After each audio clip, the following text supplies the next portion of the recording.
we spoke yesterday about cognitive dissonance, right? And if you want to experience cognitive dissonance, or an amazing example of it, you're looking at it, because that is the complete written works of William Shakespeare of Stratford. That's everything that historical figure ever wrote that there's any record of. When I first got shown this, I sort of looked at it and went, well, hang on, that can't be right. And it took me an awfully long time to kind of process the fact that William Shakespeare of Stratford couldn't write his name. Like, you know, if you compare that to a child's handwriting, what you're saying, 3 or 4, maybe that they've done maybe a couple of 100 hours practice in their life with a pen. And that's nowhere near what you need to do. You need to do thousands of hours. We all remember school. You know, it takes a lot. It's muscle memory. It takes a long time. The person who signed these signatures, there's no way he wrote a poem that went, the cat sat on the mat, let alone shall I compare thee to a summer's day or anything like that. The A there is like really out of place. It's like he knows how to do an A, but the rest he's like... You're showing up. He put the A in the middle. William Shakespeare. I don't know how he did that. But a couple of things about these. First of all, it's absolutely certain that this is the handwriting of William Shakespeare of Stratford, because these are signed in legal documents that were witnessed. So a couple of these are from his will. And people say, oh, he must have been really ill when he wrote his will, but they try and explain away the fact that Shakespeare couldn't write his own name. So these are from his will. That's absolutely, or at least 2 of them, I think, are from his will. These are witness signatures. There was no, like, legal documents. There's no better proof you could have than a witnessed signature. That's why they're on wills. The other thing to say is that this guy whose signature you're looking at, on his birth certificate and on his death certificate, his name was William Shakespeare, S-B-U-R. So not actually Shakespeare at all, William Shakespeare. It's possible that when he went to London, he decided to, you know, posh himself up and give his name a bit of a makeover and started calling himself William Shakespeare, but that wasn't his legal name. And there are loads of things about this person that just don't add up. Like, in his will, he didn't own a single book. Like, there's no books, no papers, no, oh, I was halfway through writing this poem. No books, no papers, nothing like that in his will. There's no literature of any kind in his life. There's also the fact that he died, what was it, in 1616, I think? And at that point, something like half the plays that are now ascribed to William Shakespeare had never been performed in public. So not only has he got no books and no papers, no letters, nothing like that at all when he dies. I think it is 18, but there's at least 12 plays of his that have never before been performed in public. So where are they? And how is it that a self-made man was able to write all these things that take months, if not years, and then never do anything with them? It's very strange. Look at his family a bit more broadly. His mum and dad were 100% illiterate. They could not write. On all their legal documents, you get them scribing NX. So that's his parents couldn't write. Again, there's not a single book in the house. And his daughters, his surviving children, his daughter anyway, Anne Hathaway, couldn't sign her own name. Whoever wrote the works of Shakespeare was very, very good, right? Very, very, very good. Is it conceivable that that person wouldn't have any books or papers at home, that their parents and their children would all be illiterate? It just doesn't fit the playwright's lifestyle, the playwright's profession. Now, I mentioned about Shakespeare and the signatures and so on in my book, Architecture of Power, really to make the point that this is a very, very sharp example of cognitive dissonance. I mean, when I don't blame anyone for being skeptical about this, because it takes a lot of time to process. Just look at that handwriting. Look at it. There's no way you could professionally write a play in that handwriting, right? So then some people say, oh, he had a scribe. Now, how did the son of a glove maker from Stratford, who was an actor, not a well-paid job, come into London and just be so brilliant that someone would write it all down for him? It doesn't make any sense. Now, I mentioned in my book, this book, which is called Shakespeare's Unorthodox Biography. This is what several people recommend if you're interested in evidence when looking at Shakespeare, because what the author Diana Price does is she goes through all the written record from about, I'm going to say 1550 to 1625, something like that, the period when Shakespeare was alive. And she goes through all the noted poets from the era. So I'd heard of Ben Jonson and Christopher Marlowe, but there's Thomas Neal, Samuel Daniel, Edmund Spenser, Philip Maniger. There's 20 odd poets. And what she does is she goes through and says, well, look, is there evidence for the poet's education? In every case, there's receipts and so on that prove where the poet was educated. In Shakespeare's case, he was supposed to be educated at the grammar school in Stratford, but uniquely, the records for those years when he was meant to be there are missing. Records before he was meant to be there are there. Records after he was meant to be there were there. When Shakespeare's name would have been in the register, those records have disappeared. So there's no evidence of Shakespeare having an education, for example. There's no evidence of him having any written correspondence, letters. There's no evidence of him being paid to write. There's no evidence of him having any relationship with like a patron or a lord who pays his wage. There's no original manuscripts whatsoever. There's nothing that he wrote apart from these signatures. There's no handwriting inscriptions, receipts, letters, or anything like that. No, what she calls commendatory verses. Poets would write each other little poems saying how wonderful they all were and laugh about how clever they were. There's nothing like that. At death, as a writer, when writers died, other writers made a massive deal out of it. They all wrote poems to each other, celebrating that person, trying to big up their reputation. When Shakespeare died, no one noticed. He died, obviously, in Stratford, back in London. There wasn't a ripple socially. There wasn't any reaction to this supposed greatest poet of all time, this greatest playwright of all time, this man from Stratford dying. There was nothing. The silence was, you could say, deafening. Now, this book goes on, and there's other things she evidences, but none of the evidence you'd expect to find from the life of a poet. Debts, if nothing else. Someone would keep record of debts. There's nothing, there's no literary chain. He does not exist in a paper way, in a way you'd expect. Like for Ben Jonson, they got all his work, his written works, his handwritten works, and like they put them in a folio, right? They kind of bind them all together. And these massive folios of people's work, for all of those people I mentioned and others who, all of them have records like that, and there's nothing for Shakespeare. So there's the absence of evidence, right? The complete absence of evidence. And then there's a lot of work has been done in the last 100 years about trying to piece together who it was who actually wrote these incredible works of literature, right? I'm going to say the smart money is on a guy called Edward de Vere, who was the 17th Earl of Oxford. Now, why would you cover this up? Yada, yada, yada. There's an incredible story here that has actually been made into a movie. You can check that out online. Called Anonymous. I know Anonymous is associated with those hackers in masks. It's not that. It's Anonymous. Check out Anonymous. Maybe Google Anonymous Shakespeare. You'll see it's been put into a movie. But the story goes, and this is what people, especially in the States, who have investigated the situation a bit more objectively, they've got less skin in the game, you could say, maybe than the English. People in the States have, for the last 100 years, been put forward forensic reasons for why Edward de Vere was Shakespeare, and for why, towards the end of de Vere's life and career as a writer, he was figuratively buried. He was cut out of any association with the plays. By that point, he was a ruined man. So he was the 17th Earl of Oxford, and he inherited at the age of 12 one of the richest earldoms in the country. It was Oxfordshire. He owned Oxfordshire. It's a good gig. He could afford to get anything he wanted. Now his origins, let's say, are a little bit murky. It's not entirely clear who his parents were, or that would be what a lot of people say.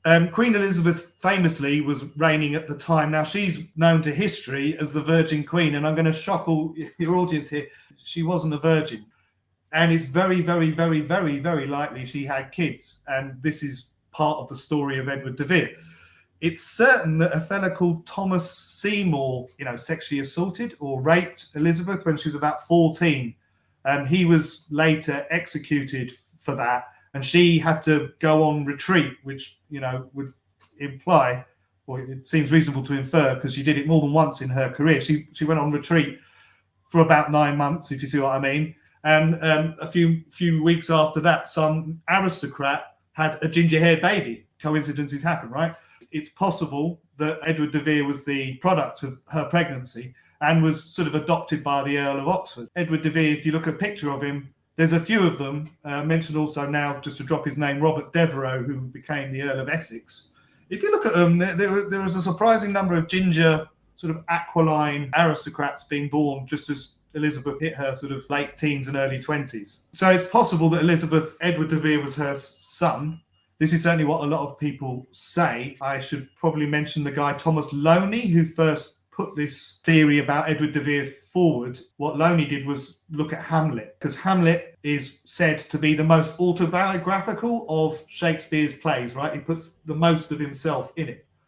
And what Loney did was look at Hamlet and what Hamlet did, and then look at people in Elizabeth's court and what they did. And Hamlet wrote plays. He lost his father. His best friend was Horatio, kidnapped by pirates. There are lots and lots of... Basically, if you look at Hamlet's life in the play, it's very, very, very, very, very close to de Vere's. And specifically, there are characters that are in Hamlet, a guy called Polonius, who's based on Edward de Vere's father-in-law, a guy called Robert Cecil. So the story of Edward de Vere, or the identity of Edward de Vere, was deduced by Thomas Loney by looking at all these comparisons between the autobiography, that, if you like, that is Hamlet, and the biography of Edward de Vere. That's how he was identified. What came next was a series of theories coming forward from people who just added to Loney's insight that it was de Vere who was probably the author. Yeah, well, it's called the Prince Tudor theory. This is not my theory. I've just read this. It's what they say. So maybe in his 20s, de Vere, as Earl of Oxford, started appearing at court. And he was a very, very literate man. He's well known as a great writer.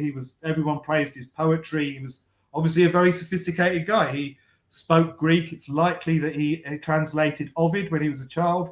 There's a translation ascribed to a guy called Golding, and Golding was Edward de Vere's tutor. Similarly, Queen Elizabeth, when she was young, had translated Tacitus, the Roman historian, and it's likely Edward de Vere translated Ovid when he was being educated. Very well-educated man, money no object, and as it turned out, a bit of a dandy. So when he turned up at court, there was this young, erudite, ginger courtier, and the Prince Tudor hypothesis, it says, or this theory is, that they fell in love or had some kind of affair. So that's mother and son. It's not entirely clear at what point they would have realised that, or if indeed that was something that was known to them, or what. I mean, it's a bit beyond imagination. It's like Freud come true. But this is the Prince Tudor theory, and I can go into why people say this is not completely ridiculous, or like why it's likely in a bit. But the fact is, another ginger aristocrat was born, and he was Henry Wriothesley, the Earl of Southampton. Talk about in a bit. He was involved in what was called the Essex Rebellion with Robert Devereux, another ginger-haired young male aristocrat who seemed to think he had some say in who should inherit the throne. So Edward de Vere, as well as having a relationship with Elizabeth, the theory goes, definitely did a lot of writing. There's huge amounts of his writing in very good handwriting. You know, he knew how to hold a pen. And some of it is identical, I'm going to say, or like over 95% identical. For example, there's a play he wrote called Henry V, and it's the same as the Shakespeare play. I mean, the characters, some of the dialogue apparently is a bit different. All the character names, all the scenes, all the setting, all the planning. That play had been played in playhouses in London before Shakespeare was even meant to have come to London. So there are all these questions of continuity, but Edward de Vere was definitely very prolific, and he put together what he might have called, was a Masonic lodge of some form, but you could call him the Band of Brothers. He was known as a massive patron of poets. He was the Earl of Oxford. Yeah, come around to my house. We'll write poetry together. I don't know, we'll drink wine and do whatever else was available to an earl. He had a bunch of guys around him, known as sort of Oxford's men almost. I mean, he was Lord High Chamberlain, and he did have an acting troupe. The Lord Chamberlain's men was his acting troupe. So I mean, he was an earl. He had a lot of money. He was the richest earl, I think, in the country, and he was potentially the heir apparent to Queen Elizabeth. One thing I'll send you is his signature. Beautifully done, and he draws a little crown over his name and puts 7 dashes. So he's kind of like indicating, people say he's indicating that he's the future Edward VII, i.e. Elizabeth's heir. And if he'd signed his name like that, with putting the little crown on, putting the little 7 in there, and he wasn't her heir, and someone had got hold of that, he'd have probably been a dead man, because saying you're going to be king after the queen's dead, even talking about the monarch's death, could be construed as treason. He was signing his name in a way that would have been a death warrant if he hadn't legitimately been able to claim the acquiescence or whatever Queen Elizabeth to sign his name, Edward VII. It would have been it would have killed him if he hadn't had permission. So you've got this incredible life of this incredible guy, Edward de Vere, and he was clearly a bit of a mover and shaker, very popular in court, and then something happened. I'm going to say what a lot of people said happened was Henry Wriothesley, the baby he had with his mother. And at some point, someone probably worked it out. And, you know, if you're, I'm going to mention now again this guy, Robert Cecil. He's the sort of power behind the throne. He's the guy who's really running the day-to-day government. Now, if you're running a day-to-day government with all these aristocrats running off, just going mental, how the hell do you manage that situation? The heir to the throne is also the brother of the Queen. And it just, I mean, you know, I mean, you can't get your head around that. So that was pretty much at the same time Edward de Vere lost favour, was pretty much the same time Queen Elizabeth became a virgin. The whole virgin queen thing started being pumped out. So there's no way she could have, you know, she never had sex, so she can't have kids. She's like on a pedestal. So that was the work of Robert Cecil, who knew Edward de Vere very, very well, because Edward de Vere was married to Anne Cecil, Robert Cecil's sister. And that was not a happy marriage. That was kind of, I'm going to say, an arranged marriage, a forced marriage. Edward de Vere, as the Earl of Oxford, was told by the Cecils, you're going to marry our daughter. Let's just say he wasn't very happy about that. But what that meant was the Cecils, by marrying Edward de Vere, meant his grandchild, his daughter's child, would be the next in line, on the basis that Edward de Vere was the heir apparent, right? So the Cecils, by marrying in or forcing Edward de Vere to get married, ensured their inclusion, let's say, in the royal succession. But that didn't happen, obviously. That all went tits up. And what Robert Cecil ended up doing was saying, look, we're not going to have a ginger anything. Like, when ginger is out, just look at what, you know, just look at the trouble Harry's caused. Ginger's bad karma for the royal family. I don't know how you want to put it. And he organised the succession of James I from Scotland. He did it secretly as Elizabeth was getting older. He wrote letters to all the different main aristocrats in the country saying, I, Robert Cecil, suggest we have King James of Scotland come down and be the next king. Will you agree with me? And he got all these people to agree with him in letters. So about 40 or 50 of the main aristocratic families were all like, yeah, we'll choose James Stuart. And that really pissed off a lot of people who were ginger-haired and aristocratic, especially Robert Devereux, the Earl of Essex. Because in 1601, as Elizabeth, I think she died in 1603, so she was getting on. He organised what's called the Essex Rebellion in the sort of January, February of 1601, with Henry Wriothesley, another ginger young aristocrat, tried to foment a rebellion. They failed, and Robert Devereux was executed, as you'd expect. Leading an armed insurrection in medieval London, you're going to get your head cut off. Henry Wriothesley, who the Prince Tudor hypothesis says was Elizabeth's son with Edward de Vere. Henry Wriothesley, who was also there, was also part of the rebellion, was just let off. He wasn't even punished. So one earl was beheaded and one earl was like let literally off without any punishment whatsoever. So that's another aspect of Henry Wriothesley's part in this. The other, I might as well mention this now. Academics say you can't tell who Shakespeare dedicated his sonnets to, Mr. W.H. or H.W. Now, that's Henry Wriothesley. But if you agree with that identification that all the sonnets were dedicated to Henry Wriothesley, you've got to ask, why was Shakespeare writing love poem to the 4th Earl of Southampton? It's a bit clearer when you consider that it was probably, well, if the Prince Tudor thing is right, then it was Edward de Vere was writing love poems to his son, and it becomes a bit more platonic love. I mean, I'm not, you know. Okay. I thought it was another case of mother and son, you know. Yeah, well, who knows? I wouldn't rule it out, or any permutation and combination you care to think of. I don't think they'd have been beneath that. So we've got Henry Wriothesley and Robert Devereux riding into town. They try and kill Robert Cecil. Basically, that's the mission, is to kill Robert Cecil, get him away from Queen Elizabeth so that they can start advising her about the succession. Now, if you look at Robert Devereux, he was sort of an aquiline, ginger guy, and he did seem to think he had some right to charge in there and tell the Queen what to do. Now, on what basis was he doing that? It can't have been completely mad, because he had other people with him. So I would say, and other people say, that it's very likely that he was one of Elizabeth's children. He knew it, everyone knew it, but no one mentioned it because she was by that point the Virgin Queen, right? That Cecil had managed that situation like that. So anyway, the Essex Rebellion ended in failure. Everyone who was associated and wasn't the incited by the play as well by William Shakespeare? Well, this is the thing. So you've got these two ginger-headed aristocrats leading a rebellion. You had Edward de Vere. Let's just say Shakespeare for the minute, but it was Edward de Vere. At the Globe Theatre, they were paid. I think it was something like 20-something of February 1601. Right, it was the day it happened, the day before the Essex Rebellion kicked off. The Globe Theatre players were paid to put on the play Richard II, which in the version they put on includes what's called the deposition scene. So the deposition scene in Richard II is just sort of like Richard II's a really evil, hunchback, scheming, no good king. And the deposition scene is someone just saying, well, you're a bad king for this reason, you're a bad king for this reason, you're bad. So we're justified in getting rid of you. So in a public performance, in a public space, they were justifying rebellion.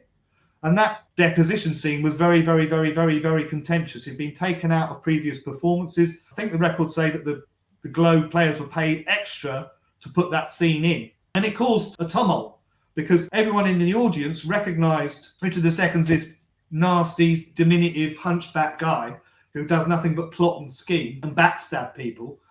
And then the audience knew this wasn't Richard II being depicted, it was Robert Cecil, who was a short, hunchback guy who loved to plot and scheme.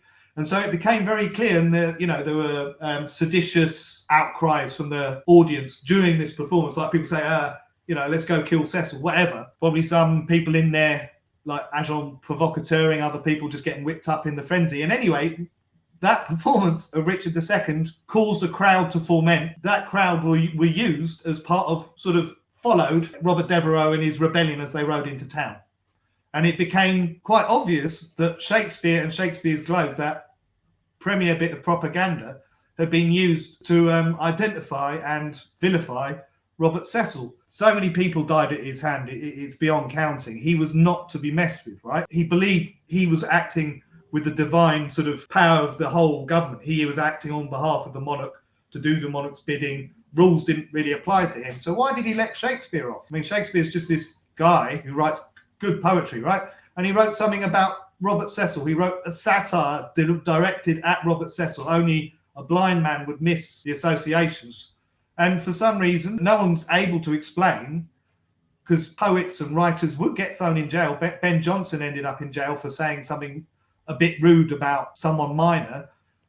In Richard II, Shakespeare calls for the deposition, calls for the death, really, of Robert Cecil, the Queen's chief minister. People try and say, oh, well, that can't have happened.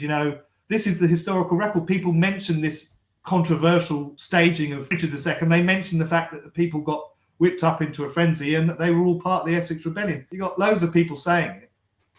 So Shakespeare, whoever Shakespeare was, almost helped foment an almost successful rebellion to change the destiny of the country. So it seems really unlikely that he was just a bloke from Stratford who couldn't sign his name, who didn't own any books, and so on and so on. He was a political actor.